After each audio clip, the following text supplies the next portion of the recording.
Sa iba pa nating mga balita, inamin ng Department of Energy na malabo nang bumalik sa dating antas na humigit kumulang 60 pesos kada litro ang presyo ng crude at gasolina sa bansa.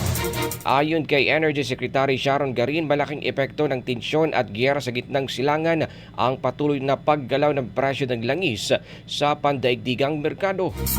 Paliwanag ng kalihim na apektuhan din ang supply chain at ilang oil-related facilities na hanggang sa kasalukuyan ay hindi pa ganap na naibabalik sa normal na operasyon.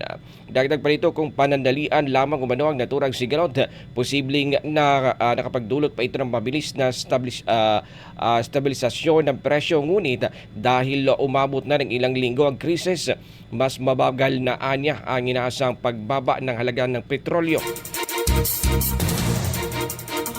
Gayunman, tiniyak ng Department of Energy na tuloy-tuloy ang pamahalaan sa pagbibigay ng fuel subsidies sa mga apektadong tsuper upang maibsan ang epekto ng mataas na presyo ng langis.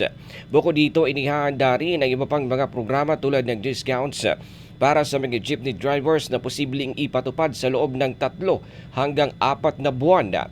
Patuloy namang minomonitor ng ahensya ang sitwasyon upang makapaglatag ng mga hakbang na makakatulong sa mga motorista at sa publiko.